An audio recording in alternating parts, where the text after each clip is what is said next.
नमस्कार, आप देख रहे हैं के न्यूज नेशनल और मैं हूं आपके साथ में शोभित पाठक। तो रुक करते हैं महत्वपूर्ण सुर्खियों पर।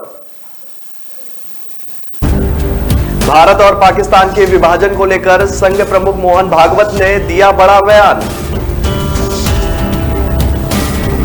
देश भर में कोरोना संक्रमण के मामले कम होने के बाद फिर बढ़ने शुरू हो गए हैं। पिछले 9 दिनों का डेटा देखें तो मृत्यु दर में 121% तक की बढ़ोतरी हुई है। संयुक्त अरब अमीरात के अहमद नसीर अल रईसी इंटरपोल के नए चीफ होंगे। झारखंड पुलिस के एंटी टेररिज्म स्क्वाड ने बीएसएफ के जवानों की मदद से नक्सलियों और गैंगस्टरों को हथियारों की सप्लाई करने के इस खेल का भांडाफोड़ किया है।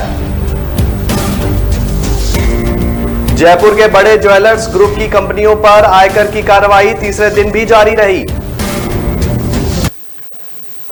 भारत और पाकिस्तान के विभाजन को लेकर संघ प्रमुख मोहन भागवत ने बड़ा बयान दिया है। राष्ट्रीय स्वयंसेवक संघ चीफ ने गुरुवार को नोएडा में एक पुस्तक विमोचन कार्यक्रम में कहा कि विभाजन कोई समाधान नहीं था। ना तो भारत इससे खुश है और ना ही इस्लाम के नाम पर इसकी मांग करने वाले। उन्होंने कहा कि मातृभूमि का विभाजन कभी ना कभी मिटने वाली वेदना है। ये दर्द तब खत्म होगा जब विभाजन निरस्त हो जाएगा। ये नारों का विषय नहीं है। नारे तब भी लगते थे लेकिन विभाजन हुआ, ये सोचने का विषय है। उन्होंने आगे कहा कि हिंदू समाज को संगठित होने की जरूरत है। हमारी संस्कृति विविधता में एकता की है और इसलिए हिंदू यह नहीं कह सकता है कि मुसलमान नहीं रहेंगे। अनुशासन का पालन सबको करना होगा। अत्याचार को रोकने के लिए बल के साथ सत्य आवश्यक है। देश कैसे टूटा उस इतिहास को पढ़कर आगे बढ़ना होगा। विभाजन के बाद भी दंगे होते हैं। दूसरों के लिए भी वही आवश्यक मानना जो खुद को सही लगे, यह गलत मानसिकता है। अपने प्रभुत्व का सपना देखना गलत है। राजा सबका होता है, सबकी उन्नति उसका धर्म है। भागवत ने कहा कि भारत के प्रधानमंत्री को भी 14 अगस्त को कहना पड़ता है कि इस अध्याय को भूलना नहीं चाहिए क्योंकि ये कोई राजनीति का विषय नहीं है, ये हमारे अस्तित्व का प्रश्न है। उन्होंने आगे कहा कि उस समय इस विभाजन को इसलिए स्वीकार करना पड़ा था ताकि देश में किसी का खून ना बहे, लेकिन यह दुर्भाग्य है कि इसका उल्टा हुआ। तब से अब तक न जाने कितना खून बह चुका है। भागवत ने कहा कि विभाजन के बाद उनका जन्म हुआ और 10 साल बाद समझ में आया, और जब समझ में आया तो नींद नहीं आई। देश भर में कोरोना संक्रमण के मामले कम होने के बाद फिर से बढ़ने शुरू हो गए हैं। पिछले 9 दिनों का डेटा देखें तो मृत्यु दर में 121% तक की बढ़ोतरी हुई है। 15 नवंबर को देश भर में 197 कोरोना संक्रमितों की मौत हो चुकी है। वहीं 23 नवंबर को यह बढ़कर 437 तक पहुंच गई। कोरोना की तीसरी लहर की आशंका ने केंद्र सरकार को भी अलर्ट कर दिया है। स्वास्थ्य मंत्रालय ने गुरुवार को 13 राज्यों को चिट्ठी लिखकर कोरोना टेस्टिंग की घटती तादाद पर चिंता जाहिर की है। उत्तराखंड के देहरादून में फॉरेस्ट रिसर्च इंस्टीट्यूट में 11 आईएफएस अधिकारी पॉजिटिव मिले थे। इसके बाद 48 अधिकारियों को आइसोलेट कर दिया गया है। वहीं कर्नाटक के धारवाड़ के एसडीएम मेडिकल कॉलेज में 66 स्टूडेंट कोरोना पॉजिटिव पाए गए। सभी फुली वैक्सीनेटेड हैं। 400 छात्रों वाले इस कॉलेज में बिल्डिंग के साथ ही 2 हॉस्टल भी सील कर दिए गए थे। 300 छात्रों की कोरोना रिपोर्ट पॉजिटिव आ चुकी है। 100 की रिपोर्ट आनी बाकी है। धारवाड़ के डिप्टी कमिश्नर नितेश पाटिल ने बताया कि करीब 1 हफ्ते पहले कुछ स्टूडेंट्स एक प्रोग्राम में शामिल हुए थे। उन छात्रों का कोरोना टेस्ट करने पर सभी पॉजिटिव पाए गए हैं। उनके प्राइमरी और सेकेंडरी कॉन्टैक्ट तलाशे जा रहे हैं। संयुक्त अरब अमीरात के अहमद नसीर अल रईसी इंटरपोल के नए चीफ होंगे। वो इस पद पर 4 साल रहेंगे। गुरुवार तुर्की के इस्तांबुल में वह इंटरपोल के 140 सदस्य देशों की मीटिंग में नसीर को इंटरपोल प्रेसिडेंट चुना गया है। उन्होंने चेक रिपब्लिक के कर्नल सेकरा हरवेकोवा को हराया है। सीबीआई के special director Praveen Sinha international criminal police organisation के एग्जीक्यूटिव कमेटी में शामिल किए गए हैं। सिन्हा का सिलेक्शन बड़ी कामयाबी है क्योंकि इस रेस में चीन, सिंगापुर, जॉर्डन और साउथ कोरिया के अफसर भी थे। भारत के सभी मित्र देशों ने सिन्हा का समर्थन किया। तुर्की में भारत के एम्बेसडर लगातार सिन्हा के लिए कोशिश कर रहे थे। डॉक्टर अहमद नसीर अल रईसी फिलहाल यूएई की होम मिनिस्ट्री में इंस्पेक्टर जनरल है। उन्हें सख्त इन्फ्रास्ट्रक्चर माना जाता है वो देश के इंटेलिजेंस डिपार्टमेंट में ही रह चुके हैं। इंटरपोल 1920 में बना था। इसके बाद से यह पहला मौका है जब मध्य पूर्व यानी कि मिडिल ईस्ट से कोई अफसर इंटरपोल का चीफ बना है। यूएई के राष्ट्रपति शेख खलीफा के डिप्लोमेटिक एडवाइजर अनवर सईद ने कहा है कि हम रईसी को इस पद पर चुने जाने के लिए बधाई देते हैं। वो बहुत काबिल अफसर हैं और उनका चुनाव बताता है कि यूएई में कानून के कितने अच्छे अधिकारी हैं। देश की सीमाओं की सुरक्षा के लिए जिम्मेदार बीएसएफ में हथियारों के तस्करों ने सेंध लगा दी है। झारखंड पुलिस के एंटी टेररिज्म स्क्वाड ने बीएसएफ के जवानों की मदद से नक्सलियों के और गैंगस्टरों को हथियारों की सप्लाई करने के इस खेल का भांडाफोड़ किया है। झारखंड एटीएस ने 5 राज्यों बिहार, महाराष्ट्र, पंजाब, राजस्थान और मध्य प्रदेश में अलग अलग ठिकानों पर छापेमारी कर 5 तस्कर अरेस्ट किए हैं। इनमें पंजाब के फिरोजपुर की बीएसएफ 116 बटालियन का हेड कांस्टेबल कार्तिक बेहरा भी शामिल है। इसके अलावा बिहार के सारण से बीएसएफ 114 का बटालियन स्वैच्छिक सेवानिवृत्ति लेने वाला अरुण कुमार भी शामिल है।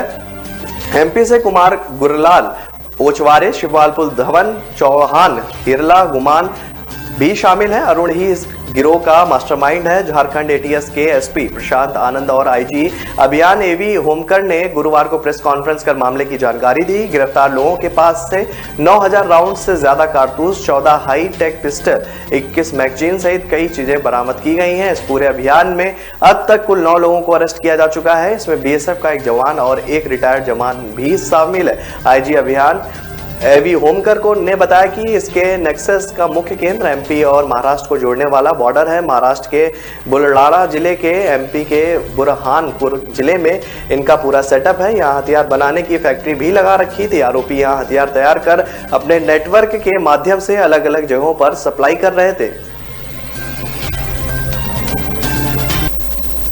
जयपुर के बड़े ज्वेलर ग्रुप की कंपनियों पर आयकर की कार्रवाई तीसरे दिन भी जारी रही। आयकर टीम को जाने माने कारोबारी और गौरव टावर के मालिक निर्मल बरड़िया के ठिकानों से 1 करोड़ 60 लाख कैश मिला है। बड़ी संख्या में संपत्ति खरीद के कागजात भी मिले हैं। कई लॉकर्स होने का भी खुलासा हुआ है। लॉकर्स की जांच चल रही है। बरड़िया के 2 पेन ड्राइव में बेनामी लेन देन का ब्यौरा होने की भी आशंका है। इसकी जांच की जा रही है। आयकर विभाग ने 2 दिन पहले ज्वेलर्स ग्रुप और इनके सहयोगी के 56 ठिकानों पर एक साथ छापे मारे थे। जयपुर के 46 ठिकानों पर कार्रवाई चल रही है। दिल्ली, मुंबई और टोंक के 10 ठिकानों पर आयकर टीमें जांच कर रही हैं। 400 से ज्यादा कर्मचारी की टीम लगी हुई है। 100 से ज्यादा पुलिसकर्मी भी रेड में शामिल हैं। जयपुर में गौरव टावर, बरड़िया कॉलोनी, सीतापुरा में special economic zone, Ramgarh road, Bella Casa hotel सहित कई ठिकानों पर कार्रवाई जारी है। यह कारोबारी समूह ज्वेलरी, फाइनेंस, रियल एस्टेट और होटल इंडस्ट्री से जुड़ा हुआ है। यह ग्रुप नामी कारोबारी निर्मल बरड़िया का है। निर्मल बरड़िया की कंपनियों का कई शहरों में कारोबार होने के साथ ही ज्वेलरी और प्रीशियन स्टोन का बड़ा कारोबार है। आयकर छापों में प्रीशियन स्टोन ब्रोकर राधा मोहन तोतला, कारोबारी प्रमाद दरडा के ठिकाने भी शामिल हैं। तो रुक रहे हैं एक छोटे से ब्रेक के लिए। ब्रेक के बाद जल्द हाजिर होंगे। 10 सेकंड में आप एक बिजनेस को एक ब्रांड में बदल सकते हो। कैसे? ब्रांड स्पॉट 365 डाउनलोड करिए, लॉग इन करिए, एक क्रिएटिव सी डिजाइन पर क्लिक कीजिए, लोगो अपलोड करिए और बन गया आपका बिजनेस एक ब्रांड। ये ऐप हमारे जैसे बिजनेसमैन को देता है unlimited promotional design, festival greetings, motivational और कई तरह के क्रिएटिव पोस्ट, जिसे आप हर रोज अपने सोशल मीडिया प्लेटफॉर्म पर शेयर करके बढ़ा सकते हैं अपने बिजनेस की डिजिटल प्रेजेंस। वो हमारी बिजनेस लाइन में कहते हैं ना, देखने का पैसा नहीं लगता है, ट्रायल फ्री है, झंझट नहीं है, लोगो अपलोड, सीधा डाउनलोड और फिर शेयर। बस ब्रांड स्पॉट 365 आसान है।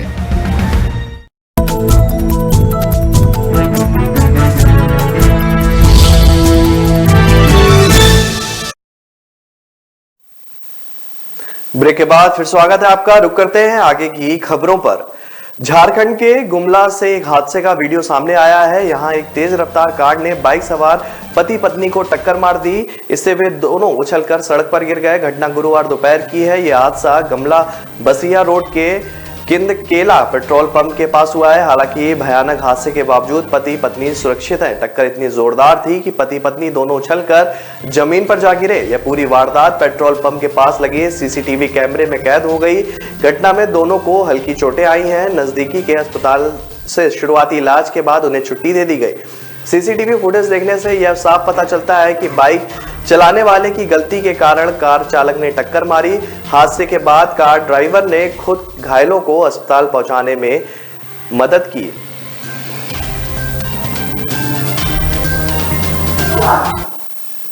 राजस्थान में मंत्रिमंडल विस्तार के बाद कैबिनेट मंत्री बने हेमाराम चौधरी गुरुवार को जिले के डेगाना क्षेत्र के दौरे पर रहे।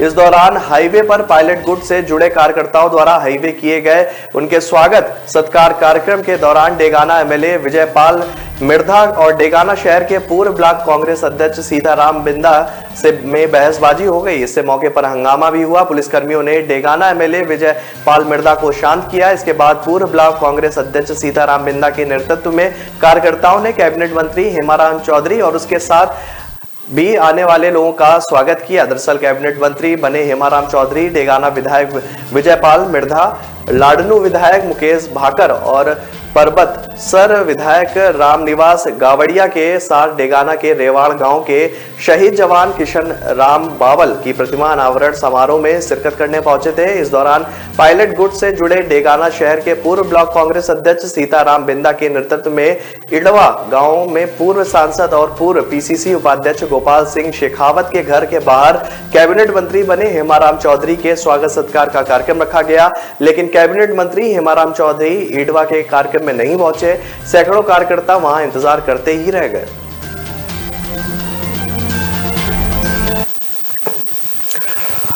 महाराजा कॉलेज में पढ़ती हूँ, खाद लेने के लिए 2 घंटे से लाइन में लगी हूँ। आखिर पापा कई दिनों से लाइन में लगते रहे लेकिन खाद नहीं मिली। इस कारण पढ़ाई छोड़कर मैं भूखे प्यासे यहाँ खड़ी हूँ। 1200 रुपए वाली खाद की बोरी 1400 रुपए में मिल रही है, उसके लिए मैं परेशान हो रही हूँ। ये कहना है रीना अहरवार का। वह क्लास छोड़कर खाद के लिए लाइन में लगी रही। यह किसी एक रीना की कहानी नहीं है। दतिया में भी एक छात्रा रात 11 बजे खाद लेने पहुंची। ऐसे हालात इन दिनों प्रदेश के हर जिले में देखे जा रहे हैं। रीना छतरपुर के सटई रोड स्थित सेवा सरकारी समिति बगौता वेयर हाउस में कॉलेज छोड़कर खाद लेने आई। उनका कहना है कि पिता की मजबूरी देखकर खाद के लिए लाइन में लगना पड़ा। अगर किसानी नहीं हुई तो पढ़ाई के लिए पैसे कहां से आएंगे? किसानी से परिवार का गुजर बसर होता, खाने का कहां से लाएंगे? इसलिए मजबूर होकर लाइन में लगना पड़ा। मेरे पिता कई बार खाद के लिए लाइन में लगे लेकिन भीड़ होने के कारण उन्हें खाद नहीं मिली, इसलिए मुझे क्लास छोड़कर यहां आना पड़ा। जयपुर एक बार फिर कोरोना का हॉट स्पॉट बनता जा रहा है। गुरुवार को जयपुर में 17 नए पॉजिटिव केस मिले हैं, जिसमें 6 स्कूली बच्चे हैं। इनमें 4 बच्चे स्कूल जा रहे थे, वहीं 2 अन्य बच्चे भी पॉजिटिव मिले हैं लेकिन वे ऑनलाइन क्लास ही ले रहे हैं। सीएमएचओ डॉक्टर नरोत्तम शर्मा ने बताया कि आज जयपुर में कुल 17 केस मिले हैं। इनमें 4 स्कूल में पढ़ने वाले बच्चे हैं। इसमें झालाना स्थित एक सरकारी स्कूल में 2 बच्चे, भारकोटा स्थित निजी स्कूल में 2 बच्चे भी पॉजिटिव शामिल हैं। इसके अलावा 2 अन्य बच्चे भी पॉजिटिव मिले हैं। हालांकि वे दोनों ही ऑनलाइन पढ़ाई कर रहे थे। जयपुर में एरिया वाइज स्थिति देखें तो आज Bani park, civil lines, Durgapura, Jamwar, Ramgarh, Phagi, Mansarovar और राजा पार्क में 1-1 मरीज मिला है। वहीं मालवीय नगर, महेश नगर में 2-2 केस सामने आए हैं। 2 दिन पहले जयपुर के अजमेर रोड स्थित जयश्री पड़ीवाल स्कूल में 12 बच्चे एक साथ पॉजिटिव मिले थे। इससे पूरे जयपुर शहर में स्कूल संचालकों और पेरेंट्स में हड़कंप मच गया था। इससे पहले भी स्कूल में 3 बच्चे पॉजिटिव मिल चुके हैं। वहीं टोंक रोड स्थित एसएमएस स्कूल में भी 2 बच्चे पॉजिटिव आ चुके हैं। इसके अलावा नीरजा मोदी स्कूल का भी एक स्टूडेंट पॉजिटिव मिल चुका है। हालांकि वह स्टूडेंट दीपावली के बाद से ऑनलाइन ही क्लासेस ले रहा था।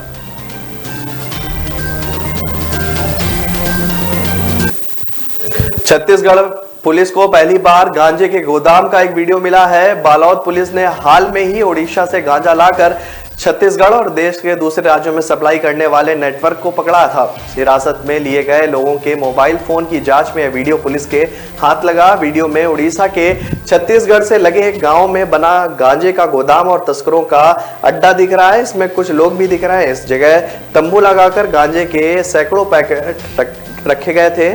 पुलिस सूत्रों की माने तो वीडियो में नजर आ रहा है कि गांजे का स्टॉक करोड़ों की कीमत का है। इस बात की पुष्टि होती है कि गांजा उड़ीसा से लाया जाता रहा है। छत्तीसगढ़ की पुलिस इस वीडियो को अहम सबूत मानकर गांजा तस्करों के खिलाफ एक्शन के लिए उड़ीसा पुलिस से संपर्क कर रही है। बताया जा रहा है कि वीडियो उड़ीसा के मलकानगिरी के पास कदम गुड़ा क्षेत्र का है। हालांकि पुलिस की जांच अब भी जारी है। बीते कई सालों से उड़ीसा से छत्तीसगढ़ गांजा भेजा जा रहा है। हमेशा यहां पकड़ में आने वाले तस्करों के पास से मिलने वाला गांजा भी उसी तरह पैक किया होता है जैसा वीडियो में नजर आ रहा है। 2 सप्ताह पहले ही प्रदेश के नए डीजीपी अशोक जनेजा ने उड़ीसा पुलिस के अफसरों से वीडियो कॉन्फ्रेंसिंग के जरिए बात की है।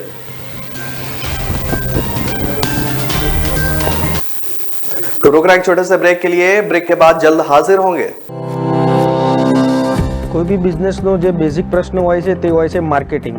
દરેકનો બિઝનેસ વધતા ઓછા પ્રમાણમાં ચાલતો તો હોય જ છે. તો મારા બિઝનેસમાં મને જે તકલીફ પડી રહી હતી એમાં એવું હતું કે ક્વોલિટી વર્ક હું લેવા જાઉં તો મારા બજેટની બહાર જતું રહેતું હતું. મારું નામ હર્ષ પટેલ છે. Way to fashion WTF Vastrapur ખાતે મારી રેડીમેડ ગાર્મેન્ટની શોપ છે જે છેલ્લા 8 વર્ષથી હું ચલાવી રહ્યો છું. મારા મિત્ર થ્રુ મને એક એપ્લિકેશન વિશે જાણવા મળ્યું કે જેની અંદર આપણા રેગ્યુલર કસ્ટમર તો જે હોય એના સાથે તમે ટચમાં તો હો જ છો, પણ જે નવા કસ્ટમર આવે અથવા તો તમે જેમ કે ઇન્સ્ટાગ્રામ કે વોટ્સઅપ ઉપર જે ડિજિટલ માર્કેટિંગ કરતા હોય તેની સાથે સાથે હું માર્કેટિંગ કરી શકું છું. બ્રાન્ડ સ્પોર્ટ 365 સૌથી પહેલાં તો 7 દિવસનો જે ટ્રાયલ ફ્રી પેક હતો એ મેં યુઝ કર્યો. એનાથી મને સારી એવી મજા બી આવી અને એકદમ ઇઝી છે કે જેમાં મારે કોઈની જરૂર પણ નથી પડતી. હું મારી જાતે મારું માર્કેટિંગ કરી શકું છું. એ ફીચર્સ મને બહુ સારો લાગ્યો. ત્યારબાદ મને એવું લાગ્યું કે આપણે આના પેઇડ વર્ઝનમાં જવું જોઈએ, જે મેં લીધું પેઇડ વર્ઝન એનું. ત્યારબાદ એની અંદર એવી સિસ્ટમ છે કે તમે અનલિમિટેડ ફ્રેમ ડાઉનલોડ કરી શકો છો અને તમારો લોગો, એડ્રેસ અને કોન્ટેક્ટ નંબર લગાવી અને તમારા કસ્ટમરને એપ્રોચ કરી શકો છો, જેનાથી મારો કસ્ટમરનો ફ્લો પણ વધ્યો અને મને ઇઝી પણ લાગ્યો આ યુઝ. મારે જે માર્કેટિંગનો એમ હતો જેનું પરફેક્ટ સોલ્યુશન મને બ્રાન્ડ સ્પોર્ટ 365 આપ્યો. કોઈ ઝંઝટ નથી. લોગો અપલોડ, ઇમેજ ડાઉનલોડ અને શેર. બ્રાન્ડ સ્પોર્ટ 365 आसान है.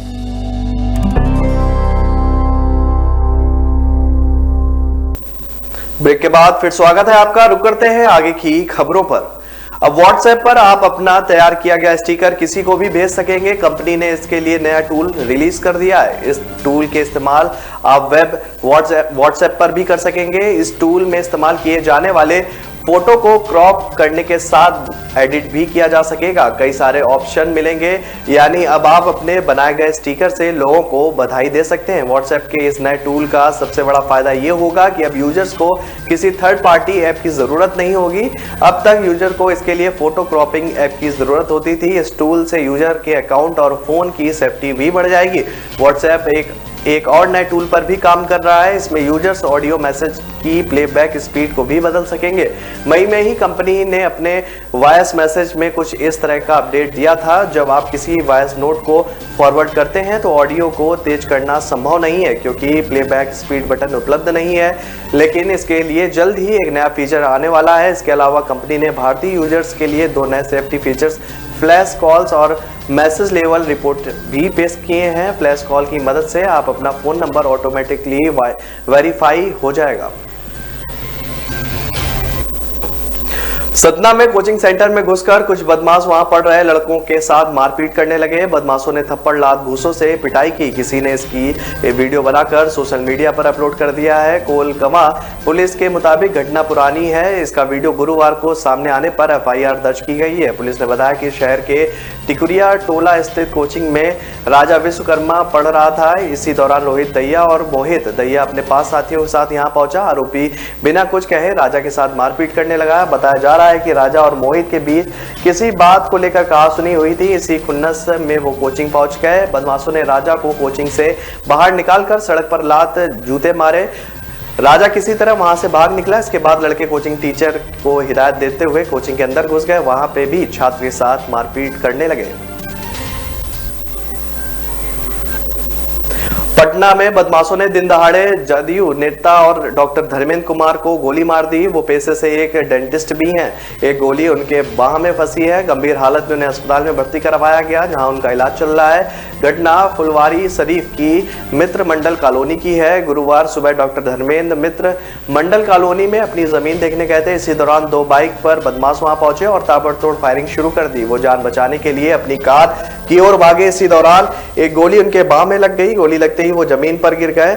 अपराधी पिस्टल लहराते हुए फरार हो गए। घटना के बाद इलाके में हड़कंप मच गया। आसपास के लोगों की भीड़ भी जमा हो गई। स्थायी लोगों ने उनको फुलवारी शरीफ CSC में भर्ती करवाया। इसके बाद बेहतर इलाज के लिए उन्हें PMCH रेफर कर दिया गया। इधर घटना की सूचना मिलते ही पुलिस मौके पर पहुंच गई। पुलिस ने अस्पताल में जाकर जदयू नेता से मामले की पूरी जानकारी ली। पुलिस के अनुसार जमीन विवाद की बात सामने आ रही है। CCTV फुटेज भी खंगाले जा रहे हैं। कुछ लोगों से पूछताछ भी की जा रही है।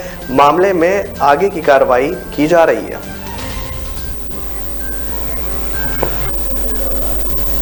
रूस के साइबेरिया प्रांत में मौजूद एक कोयला खदान में गुरुवार को आग लग गई। इसमें जान गंवाने वाले लोगों की संख्या 52 हो गई है। मरने वाले में 6 बचाव कर्मी भी शामिल है। रात तक 11 मजदूरों के मारे जाने की खबर थी। यह रूस में कोयला खदान में होने वाला 5 साल का सबसे बड़ा हादसा है। रूसी राष्ट्रपति व्लादिमीर पुतिन ने मृतकों के परिवार को संवेदना जताई है। कमेरोव क्षेत्र के शुक्रवार रविवार तक 3 दिन के शोक का ऐलान भी किया गया है। स्थानीय प्रशासन के मुताबिक 38 लोग अब भी अस्पताल में भर्ती हैं। इनमें से 4 की हालत गंभीर है। माना जा रहा है कि आग यहां के एक इलेक्ट्रॉनिक वेंटिलेशन सॉफ्ट में लगी और यह तेजी से खदान के अंदर तक पहुंच गई। वहां मौजूद बारीक कोयल की वजह से यह ज्यादा तेजी से भभकी और इलाके में कुछ लोगों ने सांस लेने में दिक्कत की शिकायत की है। लोकल मेडिकल टीम का कहना है कि धुएं में जहरीली गैसों की वजह से हालात खराब हो रहे हैं। इन गैसों में कुछ ज्वलनशील हैं और इसके चलते बड़ा धमाका हो सकता है। आग लग सकती है। कुछ लोगों को हॉस्पिटल में एडमिट कराया भी जा चुका है। इसमें से 4 की हालत अब भी गंभीर बताई गई है। यह इलाका मॉस्को से करीब 3500 किलोमीटर दूर है। हादसे के वक्त खदान में 285 लोग मौजूद थे। इनमें से अधिकतर को वक्त रहते बाहर निकाल लिया गया था। इस बीच रूस सरकार ने कहा है कि इस मामले की जांच स्पेशल यूनिट करेगी और जिम्मेदार लोगों को बख्शा नहीं जाएगा। 232 दिनों से गायब चल रहे मुंबई के पूर्व कमिश्नर और वर्तमान DG home guard Paramvir Singh अचानक गुरुवार को मुंबई में प्रकट हो गए। वे सबसे पहले क्राइम ब्रांच ऑफिस पहुंचे और उनसे तकरीबन 7 घंटे की कड़ी पूछताछ हुई। जानकारी के मुताबिक DCP नीलोत्पल और उनकी टीम ने गोरेगांव में दर्ज वसूली के एक मामले में उनसे पूछताछ की। इस मामले में सिंह के खिलाफ गैर जमानती वारंट भी जारी हुआ और कुछ दिन पहले उन्हें भगोड़ा भी घोषित किया गया था। परमवीर सिंह वकील राजेंद्र मोकाशी ने कहा कि सुप्रीम कोर्ट के आदेशों का पालन करते हुए हम जांच में पूरा सहयोग कर रहे हैं। आज पुलिस के सामने पेश हुए और सारे सवालों का जवाब भी उन्होंने दिया। आगे भी जहां जरूरत होगी हम जांच में पूरा सहयोग करेंगे। अन्य केसों में भी पूरा सहयोग किया जाएगा। इससे पहले बुधवार को अचानक उनका फोन चंडीगढ़ में ऑन हुआ था। इसके बाद से यह कयास लगाए जा रहे थे कि परमवीर जल्द ही मुंबई पुलिस के सामने पेश हो सकते हैं। इससे पहले सुप्रीम कोर्ट ने परमवीर सिंह को बड़ी राहत देते हुए जांच में सहयोग करने की शर्त पर उनकी गिरफ्तारी पर रोक लगा दी थी। इस दौरान कोर्ट में उनके वकील ने कहा था कि परमवीर सिंह को पूरे मामले में फंसाया जा रहा है। उन्होंने जिस अधिकारियों को भ्रष्ट आचरण के लिए दंडित किया था आज उन्हीं को शिकायतकर्ता बनाया जा रहा है। अदालत में उनके वकील से यह भी कहा गया है कि मुंबई पुलिस की जान को खतरा है, इसलिए वे शहर से बाहर हैं। अब तक उनके खिलाफ 5 मुकदमे भी दर्ज हो चुके हैं।